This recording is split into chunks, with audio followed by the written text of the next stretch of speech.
This is the Science, Health, and Healing Podcast. My name is Richard Speziale. I'm here with Dr. Majid Ali.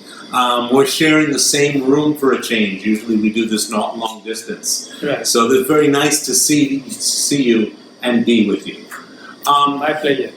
Let's continue the conversation we had a little before we actually started recording. Well, I was saying I came over here on the bus. I came across town on the bus. The bus was crowded. Out on the streets, I see roughly about 50% of people wearing masks. As far as we've come in New York to fight this, I think it all may be slipping away in the next few months. What about the rest of the year? Richard, I think one point is that one ought to be reasonable. And in this environment of a pandemic, and the news that I get from Pakistan is far more frightening than it ever was in the last 6 months in the United States. In Africa, again, the early information from Africa is that this has been a devastating problem. So I think when you are dealing with such large-scale problem, not to take the ordinary precautions that people generally agree, I think that's unreasonable. That's just common sense tells us that if somebody is coughing, and I as a physician can sense that there is phlegm there, and clinically this could be pneumonia, and in the context of pandemic, I think for me not to take notice of that and not to take appropriate action would be irresponsible. It's irresponsible for me as a physician for my own life, but I think it would also be irresponsible because if as a physician I'm going to continue to see patients that I have been in this COVID-19 situation, then I am taking unreasonable, unacceptable risk for other people, and they don't even know. Mm-hmm. So I share your sense that in that context, not doing the reasonable thinking, which could be social distancing, which could be, for example, allowing yourself to dehydrate. Let's say you are a young person, or let's say you have a baby, and so we know that when we are dehydrated, the body is acidic, and we know that the flu viruses love acidity. So we are increasing our vulnerability in this context to the virus. So most people actually in day-to-day do not think in terms of, I don't want to be dehydrated. It's such a simple thing. I can just add some more fluid. Similarly, you could say that I don't want to really put a lot of sugar in my body because the sugar creates acidity and the virus loves sugar. So I want to do reasonable things that I can do. For example, we know that when we are very angry, when we are very disturbed, the total body acidity increases, the muscle tension increases. If the muscles in our neck are tight, if the muscles in our shoulders are tight, that does mean that the muscles are producing more acid and the acid is not draining out very well because of the circulation, poor circulation, because of anger, emotional upset, frustration. So these little things, I think that for someone who understands these things, or someone who studies the subject of virology, or the diseases caused by acute diseases caused by viruses, I think that person would have a higher responsibility because by example he could demonstrate to other people that let's be reasonable. So there I share with you. But if you change the question and said that how do you score the merit of the advice that has been given to us Americans since January of 2020 when it started. Without blinking an eye, I would say I'd give them a failing grade.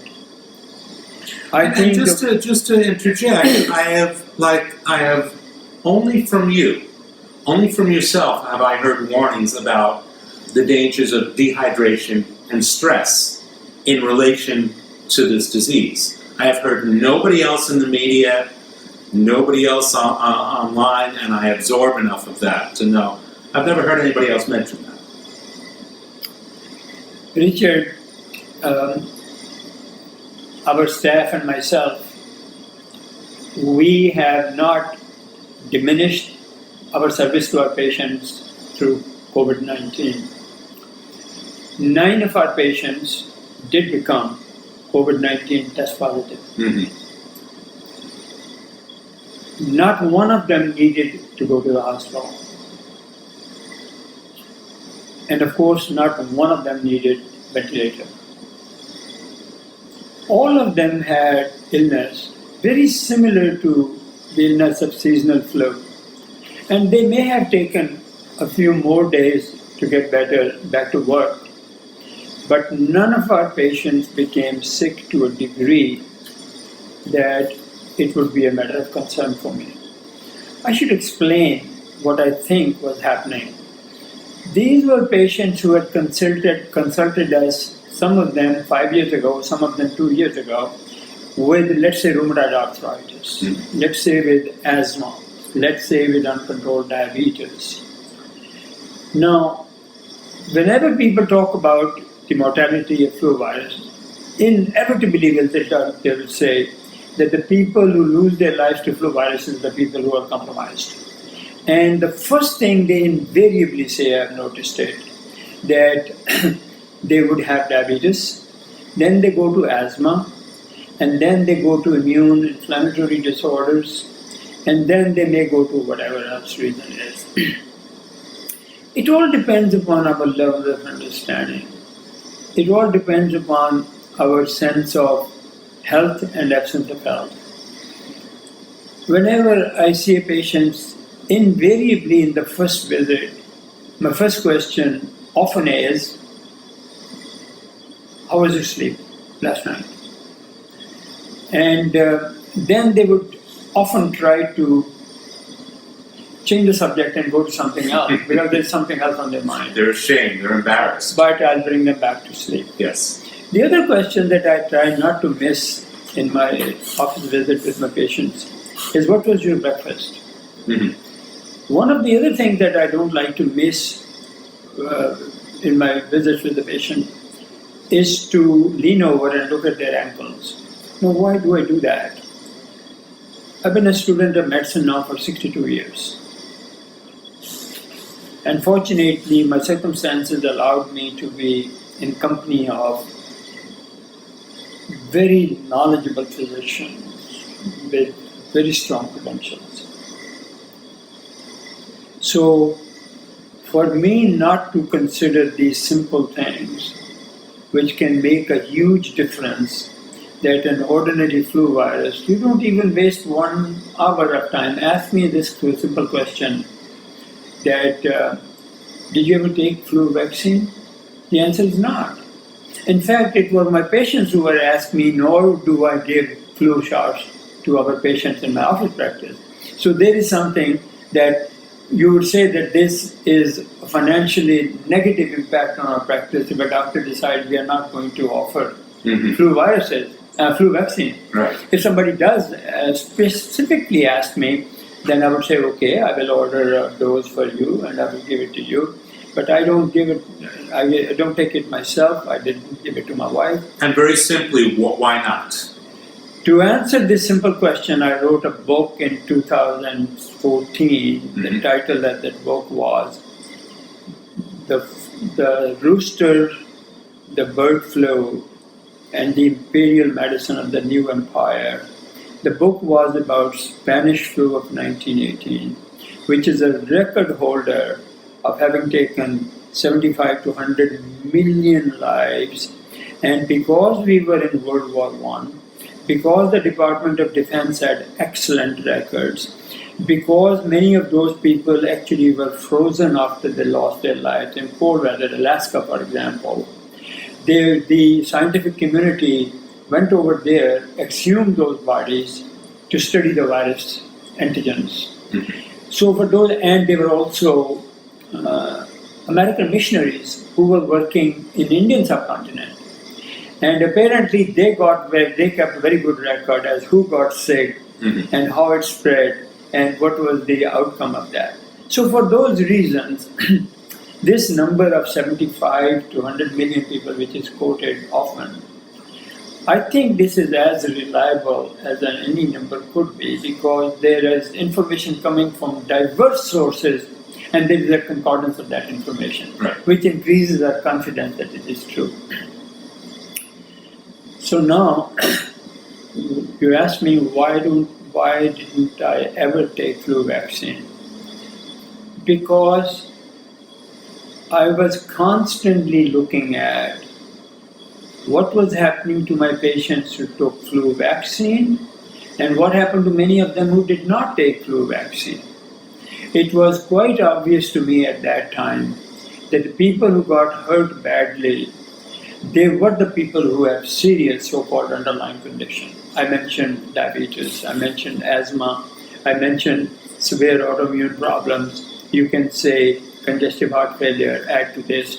So then, to me, it was an incentive that I should be focusing on those issues outside the seasonal flu.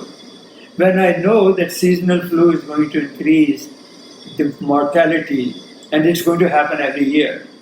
And let me give some numbers to your listeners to put some context in this. CDC usually announces this year 27,000 people lost their lives to seasonal flu. For the next year or last year it was 31. So it continues to vary between 25 to sometimes as much as 42. But COVID-19, because of everything that happened that people know, stimulated President Trump to ask CDC for precise mortality numbers for the last 30 years. And he said, calculate for me the average of seasonal flu mortality in the last 30 years. And they came up with a number of 27,000 every year. And I multiplied it with 3 and I said, 81,000 Americans lost their life as an average every 3 years during the last 30 years. Now you ask yourself this question. If it is common knowledge that seasonal flu takes the lives of people who have underlying condition, otherwise people are sick for a week or 2 weeks or 3 weeks and nobody ever hears about somebody dying of seasonal flu. What does it say about our public health policymakers? What does it say about the leadership of the medical profession? What does it say about let's say Obama, who was a very enlightened president in terms of the health of the country, or before that, President Bush, that I personally admire, George Bush, a lot? The answer is, it has been a massive dereliction of everybody involved. So when I wrote that book, I was already aware of this. Now I had a personal perspective on this. I served as a chief pathologist at Clinic Medical Center for about 25 years. Now in an American hospital, when somebody dies in the hospital, usually autopsy is done, and it's always done by pathologists. When a pathologist does the autopsy, then as far as I know, certainly in our hospital it was true, that the pathologist signs the death certificate. When I was writing that book about Spanish flu, this question crossed my mind. So I picked up the phone and I called Professor Fahmy, my associate. He's professor of pathology at Mount Sinai School of Medicine. I said, Al, when we were in the hospital, how many times do you remember signing the death certificate of a person who you did an autopsy, so you had to sign the death certificate, and the patient came to the hospital with flu? He thought about it. He said, I don't think I ever did that. He said, do you remember? I said, no. Then I called Dr. Asya Khwaja and Dr. Atkins, my 2 other associates, and I asked them the same question. They said, no. And then I asked all 3 of them, why not? After all, we are saying they died in seasonal flu. Everybody says that they died of flu. But nobody thinks the reality is people don't die of flu. I said, oh, they don't die of flu. So there are 3 pathologists, all academic pathologists, who are telling me, oh, people don't die of flu. So what do the people die of? Well, they die of underlying conditions. Well, then why are we blaming the flu, the monster from an invader from above? We have created a monster and we consider him as an invader from outside. The problem is the monsters within us. Those are the monsters of uncontrolled diabetes. Those are the monsters of diabetes which could have been reversed in the first 5 years of the disease. Those are the monsters of irresponsible behavior with the ordinary illness. If you have, let's say, lupus, you have rheumatoid arthritis, you have ordinary pneumonia. If you don't take ordinary precautions, then those things happen. Whenever I talk about this subject or hear about this subject, my mind says, I cannot wrap my mind around it.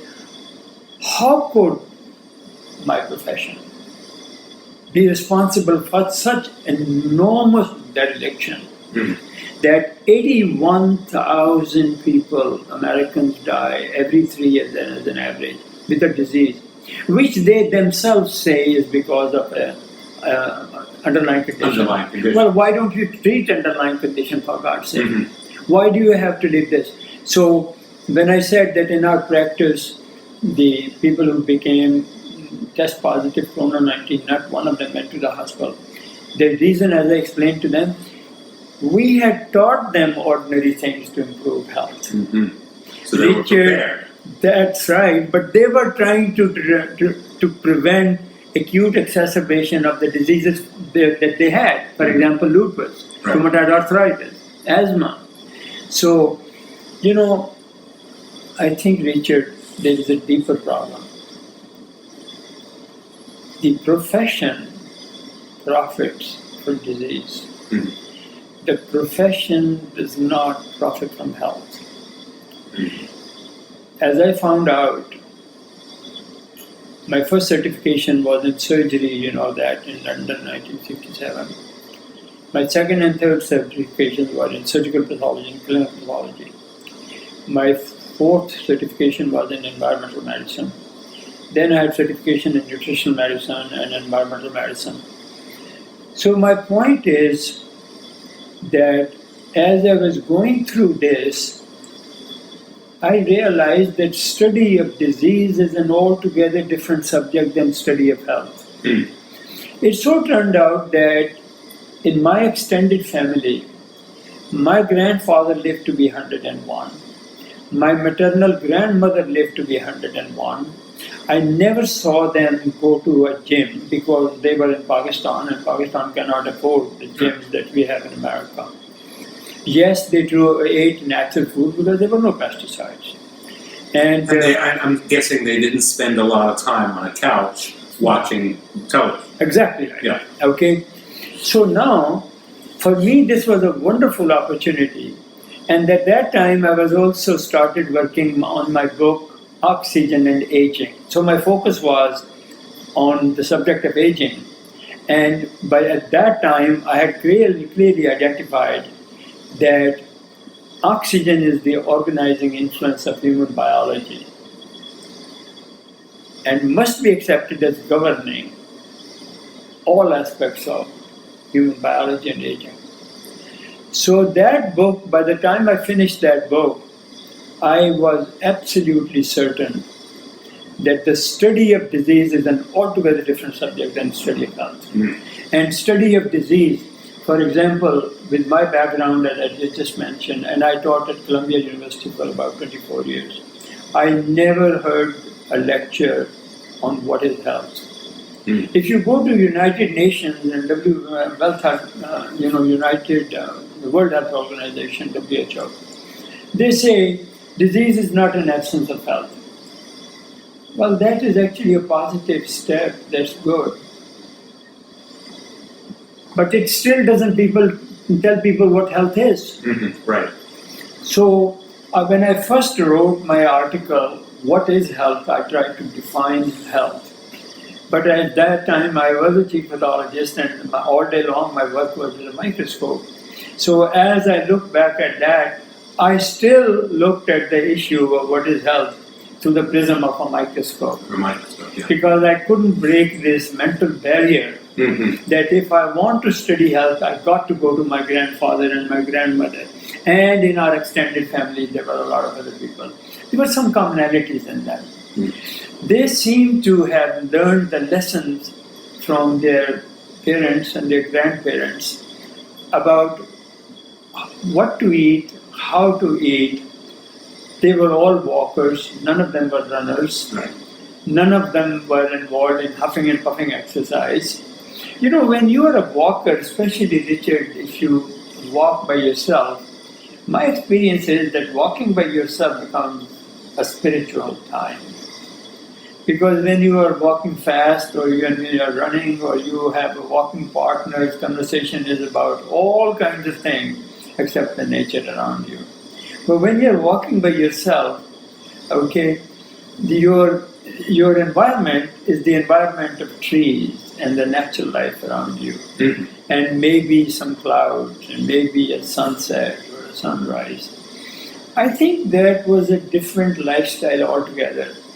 Now when we talk about when 100,000 people died in America, COVID-19, I remember there were some special functions like World War II situations. You remember those people who lost their lives. And I said, how ironic that every 3 years we lose 81,000 people, and nobody, actually blinks an eye. But when 100,000 people died, before that, I think it was before that the information came 40 million Americans had lost their jobs. Yes. And some of them, these small business people, they were predicting they may never come back. Okay? And the stress of people, the stress of children, the isolation of children, the school closing, the college closing, the public transportation. So the whole nation was traumatized at a deep level. Now, based on what this conversation that we've had so far, what is the culpability of those people who created that sense of panic? Who said initially that ordinary flu takes maybe 0.3% mortality rate of the ordinary flu. And they said, well, this may be 3 or 4 times as much, and it may be 10 times or perhaps 70 times as high a mortality. Those were blatant lies. And for me to be told that that is our chief virologist, I don't buy that. Richard, there is some very important information I want to share with you. The top science journal in America is a journal called Science. So what I'm going to try to quote from my memory as closely as I can is the news item in the journal Nature in 2015. Which I accidentally found in my collection of the journals. The chief of virology of Japan had planned to have a private dinner with chief of virology of Germany. This happened in Germany. At that time, some of their international virologists, friends, they were also visiting. So they decided that they would invite them too. It's a private dinner, and it was not supposed to be a presentation. But at that time, I don't know the details, they didn't report that, but the chief of virology of Japan started sharing his slides with other people, projected the slides. A reporter somehow got himself invited there of Science. His words were that the audience was stunned. And what was the news? That China did not disclose the presence of novel flu virus, they call them outbreaks, when they've only killed 3,000 people or only 10,000 people have done quarantine themselves. See, in China, apparently, it's a very well known, they are well connected, and once the new novel virus begins, they themselves go self-quarantine themselves. So they had, in this report, they said they estimated a minimum of 10,000 Chinese self-quarantined with themselves, and about 3,000 they said they lost their lives. And the government of China never disclosed the presence of this. So now when 2019, we have the COVID-19, we must know that that was not a laboratory accident in China, but more importantly what it means is to me is China has no intentions of stopping this work of creating novel viruses. They have the world's largest animal slaughterhouses, and they are hygienically awful. You have to go to China really to have a look at them and then feel your whole body shudder. So on one hand, there is this political monstrosity that one nuclear, very major country in the world, which is now dominating the world economy, they take it upon themselves to constantly weaponize these viruses to a very effective degrees, and they're exporting them. And they know that they are not going to disclose it. And this time, of course, their weapon worked far better for their expectations than I think they would have thought. This almost, in fact, Richard, we were talking before we started the program, and we were talking about COVID-19, and you brought Hiroshima, nuclear weapons in this topic, and I said how revealing it is that in a conversation of seasonal flu, we go to the novel flu, then we go to pandemic, and then by word association, we go to a nuclear accident. So I think we human beings have no choice. We can either seriously address the problem of what is really claiming the lives. When we blame the virus, we must recognize and pay more attention. I almost feel a religious zeal when I talk on this subject, because it is very difficult for me to say our entire profession all over the world has been neglected. After 80, 90 years of experimenting with flu vaccines, where do we get the courage to say that the flu vaccine that we will now make for COVID-19 will work? After 90 years of experimentation of coming up with anti-flu drug, there is one drug, Tamiflu. Japanese started this drug and they gave it to their children, and so many children got neurologic disorders that they stopped using it. Yeah. Okay? So now I am saying, on one hand, for 100,000 loss of lives, every single life is important and sacred. We accept that. But here you're talking about, as an average, 81,000 lives were lost every 3 years, and you knew that. And nobody blinks an eye. And when 100,000 people do, the panic that they created by the wrong statistics, wrong model, almost every model that they have published has proven wrong. When Stanford came up to challenge the models of Dr. Fauci, Stanford at that time, to defend Dr. Fauci in this instance, that was much later. So the test had been tested and refined, and those tests said that the incidence of infection of flu was much higher than it had been reported. And the incidence of death was much lower than had been reported. So by playing this denominator game, their model predicted that an awful lot of people will die. And that did not come to pass. So it was a dereliction or ignorance at every level. But let's start about COVID-20. Okay.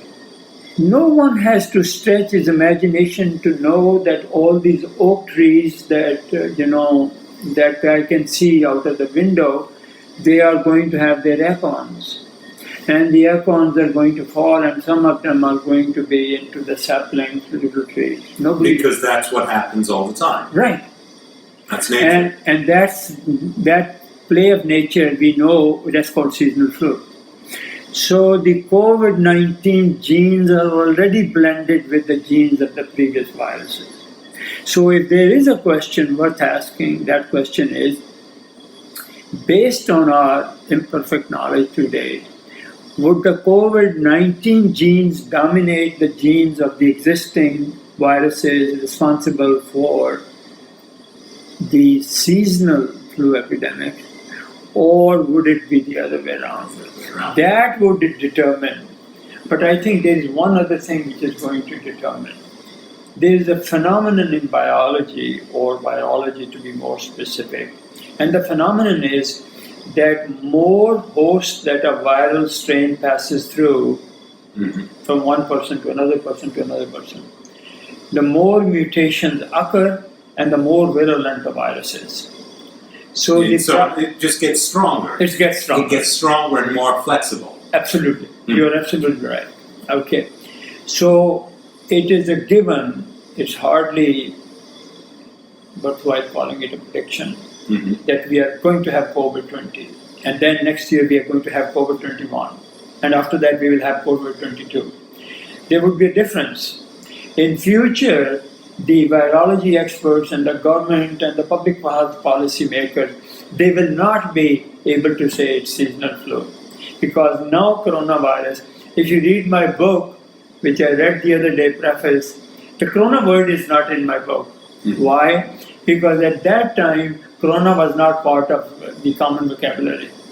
But I did describe in the preface of my book that these viruses have spikes on their surfaces, and these spikes are sharp, and the viruses use that as an anchor going through delicate inner linings of the lungs and the sinuses and the throat, etc. So you were describing coronavirus. Now the novel coronavirus. Yes. I was describing then coronavirus. I just didn't call it coronavirus because nobody else was calling it coronavirus. But now the terror of coronavirus is going to hit all those people who lost their dear ones. If there is a woman who lost her child, the word corona for her is always going to be different. If a man lost his wife, it would be the same thing.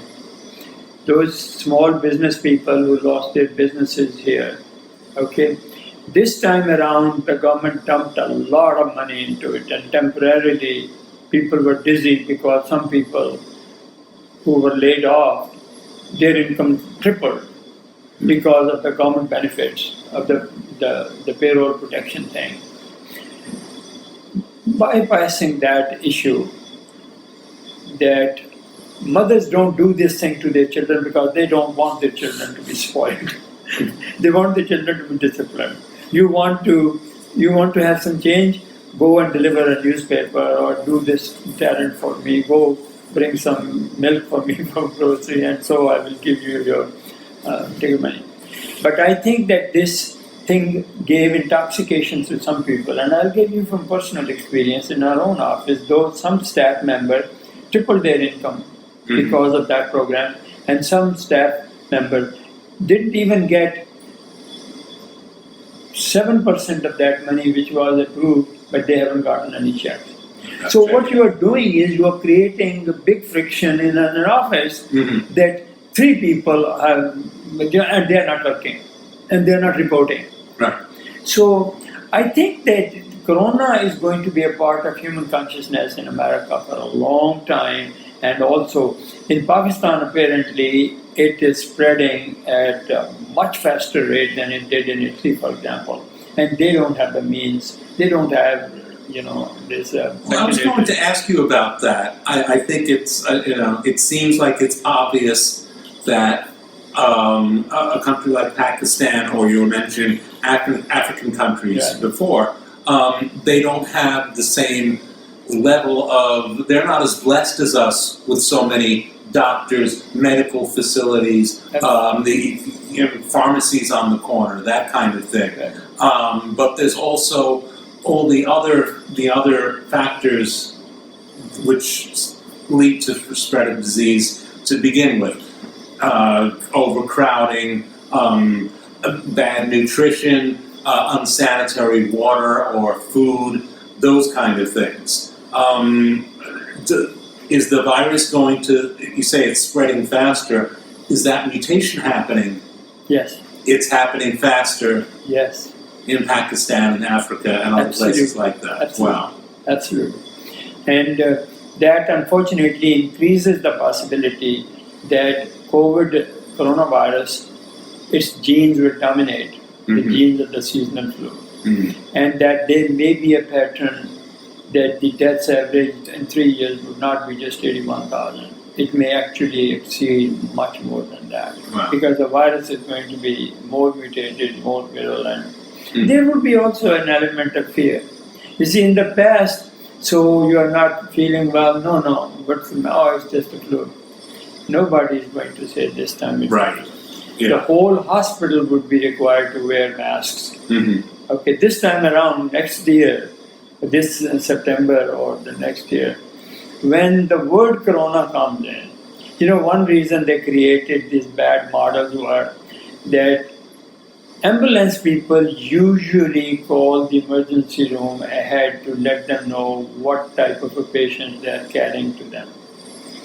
So during this time, whenever there was a suspicion that somebody in the family or friends or work area has been exposed to what may have been a flu or coronavirus, the ambulance people called the emergency room ahead and they said it's a corona patient. Now, try to look inside the story of this. Usually there is an inexperienced clerk whose job is to take the demographics and make a chart, initial emergency room chart. So she has heard from the ambulance driver that we are bringing up corona. She is not going to, at that time, say, is it really corona or not? And most emergency room people in this kind of a setting would not raise this question either. So the word corona gets entered as an admitting diagnosis. And this is going to be carried when the patient goes taken to the laboratory to X-ray and from X-ray to pulmonary department. So the whole hospital knows this. And so if this person goes on to die, nobody is going to question that this was not the death. The patient didn't die of coronavirus. The patient died with virus. Okay? Let me ask you something about these numbers. Right? Every 3 years, according to the government, 81,000 people die of the seasonal flu. Right. I've always wondered how they come up with these precise numbers or general numbers. And from what I know from statistics, they will basically, I don't think they look at 81,000 death certificates. I think they look at, how many people die in a 3-month period at other times of the year, and now in this 3-month period we have this many more people dying that aren't dying from anything else. Therefore, 81,000. Well, I answered this question that at Holy Name Medical Center, which is one of the top 3 hospitals in Bergen County, or for that matter in northern New Jersey, since I ran that department, I can tell you that not a single death certificate was ever issued by our department with flu as a cause of death. Because we always looked at the lung lesions, there's always fluid in the lung, people when die. There's always collapse of the lung in certain parts in the process of dying. There's always a stress on the heart, and some heart muscle cells get flabby, and some of them they die. So those things, pathologists, they look at the effects produced by the process of dying, not by the initial cause.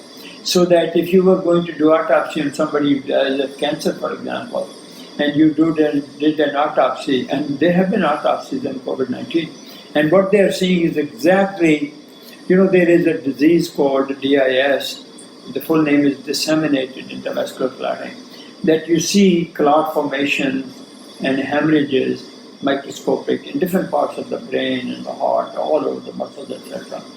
Well, the autopsy slides that I saw, they are exactly the size of that other condition that we see. Or there is another condition called hyaline membrane disease, where when the inner lining of the lung spaces are damaged, and this happens long before there is actual hemorrhage, protein leaks out. And the protein then creates a layer of it's Well, it's a sheet of proteinaceous material which is clogged up, and the gases cannot diffuse through it. So oxygen cannot go from the air spaces through this barrier into the blood vessel. And the carbon dioxide has to go from the blood vessel into the air spaces in the lungs so it can be breathed out, and it cannot do that. President John Kennedy's first son died because of this. So we know that oxygen is very toxic to the lungs under certain conditions. One of them is prematurity. Okay, people know that if you make the mistake of giving 100% oxygen to immature babies, that's what happened to President Kennedy's first son. They developed this condition called hyaline membrane disease. In spite of the best effort, Kennedy lost that son, that child. And when the slides that I have seen, there's hyaline membrane disease all over the place. Okay, so in reality, this pattern of hemorrhagic death is not new. Ebola virus does the same thing. Okay, and they are called hemorrhagic viruses. They do this, etc. I think, Richard, what maybe I can give you my dream, my hope.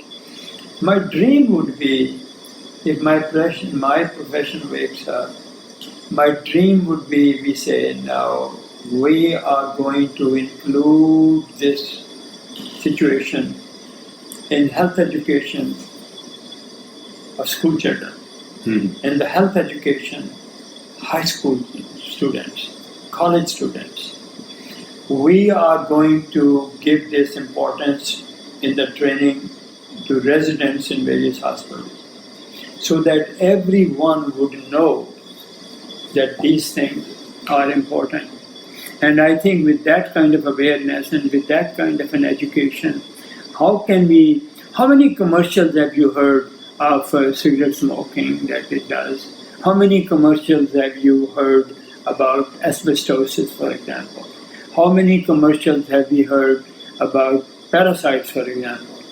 Well, here is a condition, and there is also a possibility that of a greater yield, because this happens in an epidemic, because the patients are easy to recruit to take some responsibility for their work, because the nurses and the doctors are more aware of the epidemic environment, so there can be more courses and people pay more attention to it. People always pay, doctors and the nurses always pay more attention to the disease if it's an epidemic environment. Right. Or let's say if there was a train accident and there were a chemical exposure.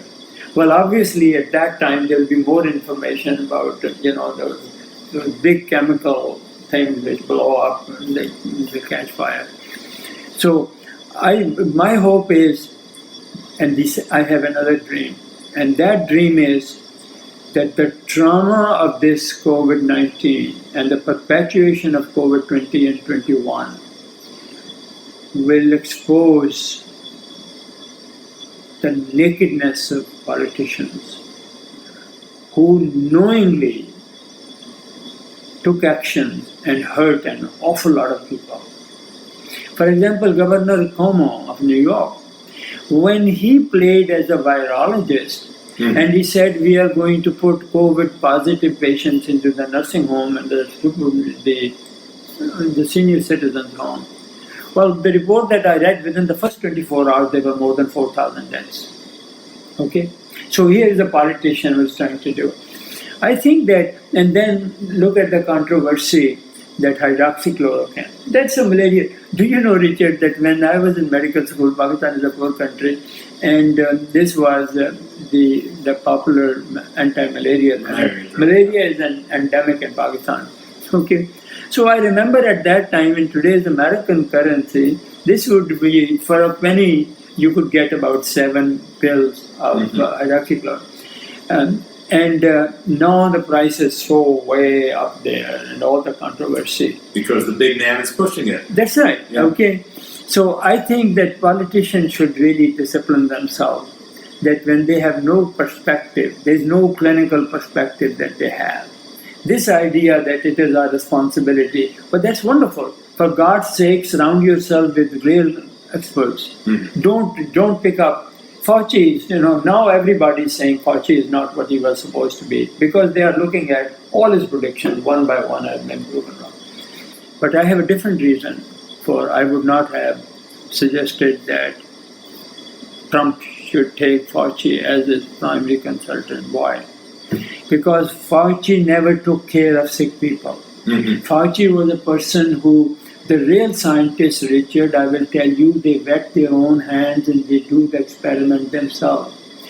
Then they spend months and years in collecting the data. They have a sense of that data. Mm-hmm. Then they begin to say the significance of this data. What does it mean? Now you take a person like Fauci. He has never taken care of people with this thing. He is actually looking at the work done by other people. Mm-hmm. He's just analyzing it. He's analyzing the work of other people, and you give him the top responsibility of making this kind of a production.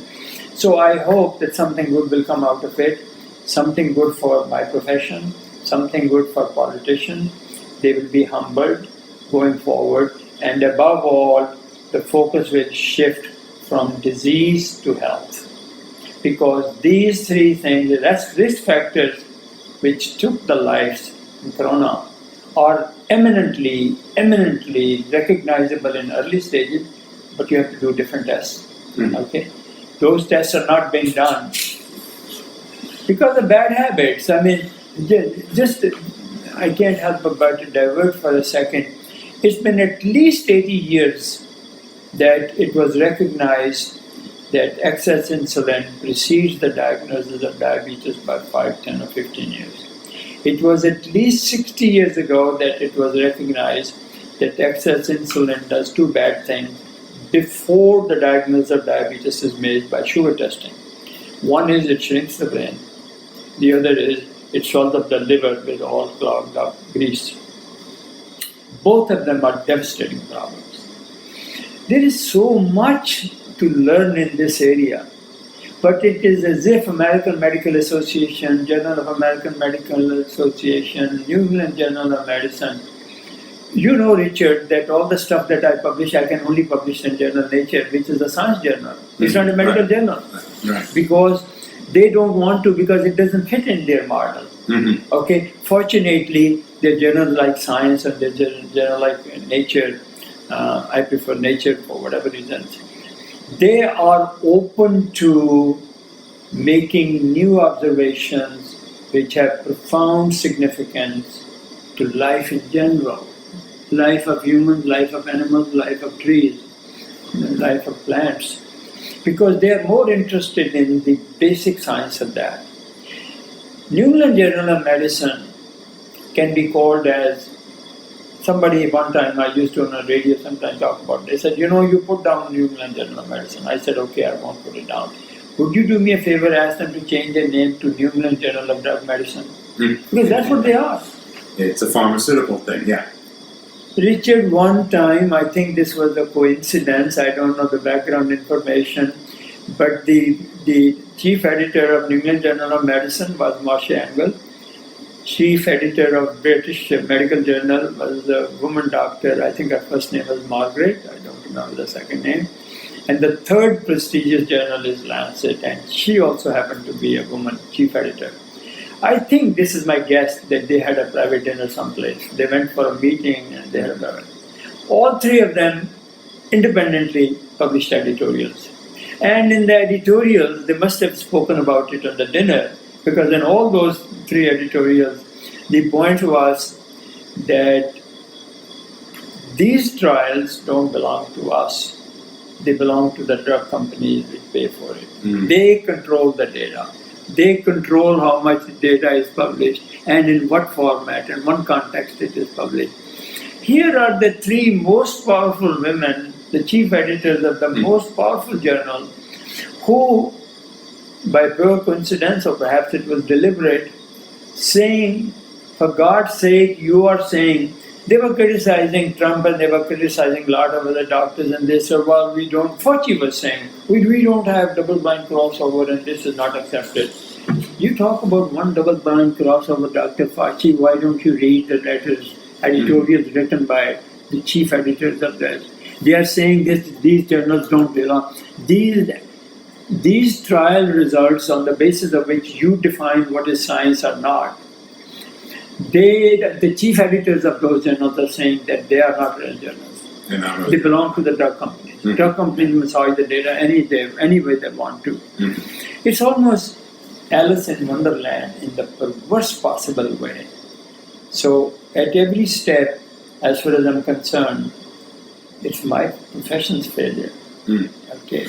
How can I blame mothers, who are busy taking care of their children, that they are not teaching their children these things? When the medical profession is, it's very interesting because I have been looking at these doctors who come on television show, on the radio, etc., and the New York Times editorials. You ask a simple question. What was your original finding? Why did you publish? What was the significance of them? And after 20 years, how many of them were proven right? Those are the real standards. Mm-hmm. If you apply those standards, all those people, I would say at least 95% of them do not meet those standards. Because they are contributors to Fox and television or whatever, so they keep coming back and they can that. But I am an optimist, and I think that much good will come out of COVID. It's not the end of the story, but much good will come out. I think that the points that I am making, they cannot escape the main body of doctors forever and ever and ever. They tell you that a mind once stretched cannot be unstretched. So I think some of these things that we are talking about today, for example, in the study that we published of metropolitan New York patients, there were 684 patients. But we use the insulin test to decide whether somebody is pre-diabetic or diabetic, not the glucose test. And by our test, 75.1% of metropolitan New Yorkers are pre-diabetic now. Wow. So now, in COVID setting, this bit of information assumes higher prominence. Mm-hmm. So you know this very well because we've discussed it before. But we published our paper finally. He published it in the journal Nature. So now there are an awful lot of people who can't say, well, the methods are not right, etc., because you are going all the way to the top. And even they had their problems before they accepted it. Okay, but that meant that they really talked about among themselves, and after rejecting twice, they accepted it and finally, etc. So there is hope that COVID next time around will say diabetes is a risk factor, and maybe that will draw people more, and that will happen before they need dialysis, because the number one cause of dialysis is diabetes. Mm-hmm. And the number one underlying condition which kills people in flu viruses or COVID is also diabetes. Okay, so I think there is room for optimism that these advances in basic sciences and the openness to this type of a thing. Mm-hmm. When I went to medical school, there was a big stigma talking about natural things. Do you have 2 minutes? I want to share some interesting things. Okay, we can wrap up on this, yes. Right, okay. So I took a shower and I was drying myself, and I looked at my underarm and I saw a pustule. Now this is a peculiar condition. It's called hidradenitis lymphomatosa. Hidradenitis. So this is a deep-seated infection of the sweat glands of the underarm. Mm-hmm. The problem with this is that this infection, staphylococcal usually, it keeps spreading. So after antibiotics, after 4 or 5 months, the surgeon used to operate. And these specimens used to come to us in pathology. So we very diligently took the margin tissue and tried to find out if that was alkaline. There was always infection. But then we knew that this infection is going to come back. He's going to get more pustules. And this is going to be a second procedure. And very often it was a third procedure 6 months later or a fourth procedure 2 years later, because when the structure of the lymph node is, sweat gland is destroyed, there is scarring. The scarring interferes with the continued blood supply and the lymphatic drainage. So scarring makes that area of the sweat glands more vulnerable to future infections. Yes. So I've had very bad associations with hidradenitis working as a pathologist, and before that as a surgeon. Now imagine, this happened recently. So I saw that, I said, oh no. So, and what could I do? So next day, I took a shower, and this time I was very eager, and I looked at it, and there is also baby pustule. I said, oh God. And then came this idea. I said, wait, if this had happened to one of your patients, what would you do? What treatment would you give it to him? And I said, the first thing is I would apply castor oil. I've never heard about castor oil working for hidradenitis, acute abscesses like that. But then I said, but that is what I would do. I would do other things, but I would certainly ask him to apply castor oil around that. So I applied the castor oil around it. The next day, out of curiosity, I showered and I looked at that. And the first one was gone, and the second one was shrinking. Okay. And fourth day, it was all cleared up. And that would be what? A treatment of 5 cents. Right. But above all, protection from the harmful effects of antibiotics. There are many people like me in medicine who have come to this conclusion that the cumulative benefits of antibiotics have already far exceeded the cumulative damages of antibiotic resistance. So the negative thing that antibiotics do with the bowel flora, completely. The health of our gut and our skin and our nose depends upon the natural microbes that they are there. Right. Those are the microbes which compete with the invading microbes ordinarily. That's why everybody doesn't get very sick with the seasonal flu and gets pneumonia and is for 6 months disabled. So antibiotics, I think, have done more damage to destroy our natural defenses than any other class of medication. Okay? So there are many potential benefits of COVID, that COVID will bring the level of awareness. And I think that podcast, for example, that you are doing, if I can flatter you, I consider it as an authentic public service. It is an authentic service for humankind. Okay? And so the time that you are devoting to this, you are reaching those people with crucial information, and hopefully there is something I've said. For example, one sentence was that study of health is altogether different than study of disease. And unless you have done both of them, you cannot know the difference. And so that those doctors who never studied health, they are not the right doctors to define what disease is. So let's leave it. I'm going to ask you for 3 quick things. This is a podcast. People are listening in their car, on the bus. There's excellent information, of course, on your many websites. Just Google your name and find out plenty of nutritional things. But the people who are sitting there driving or on the bus, what 3 things can you leave them with to increase their natural defenses? Please read my ginger recipes for COVID-19. Okay? So there is a ginger bone broth, there is ginger tea, you can also have ginger water, ginger soup.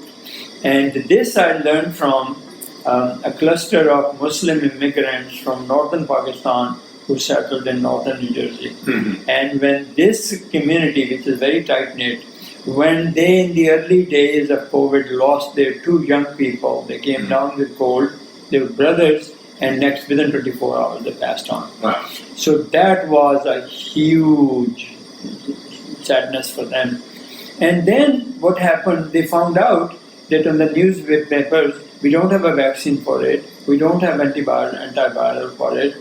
So then somebody came along and they said, why don't we get together and talk about what our ancestors used to do for it?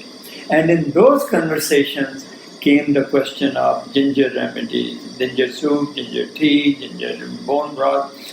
And one of our staff members actually belongs to that community. She was telling me this. I said, can you do this favor to me? I want to meet some of those older women who were this year. And so when I met with them, I said, okay, so tell me, what have you observed yourself? They said, well, those people who do this, they generally don't get so sick and they get much better, and we haven't lost anyone after the first two. So I said, with this kind of a recommendation, with their permission, I wrote up and it's on our website. I think that there are, for example, turmeric and vitamin C. Okay. You can take turmeric, half a teaspoon, and vitamin C, 1,000 milligrams. And you can take chewable vitamin C, so that's easy to kind of break down. And if you took it with a glass of water 4 times a day, that's 4 large glasses of water that you are drinking in addition to your regular water supply. And I mentioned earlier on that dehydration means more acidity. You know, flies always go on for decomposing meat. Right. Maggots appear in decomposing meats. The flu virus also goes for the decomposing meat, and that meat is meat without oxygen and with acidity. So nature has given flu virus its own weapons because it's committed to its own survival. So it can sense where it can find tissues which are fermenting. There's no oxygen there. There's a buildup of acid, so it goes for that.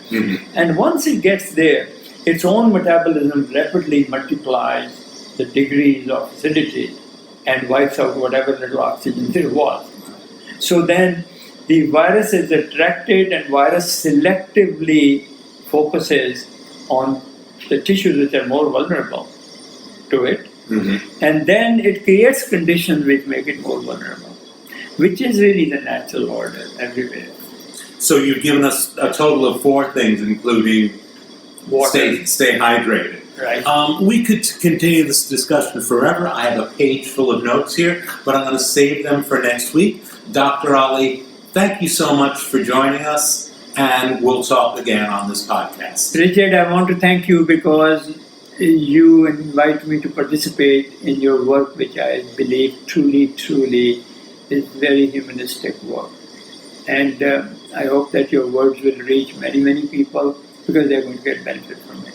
Because these are words of hope, and because these are words of truth.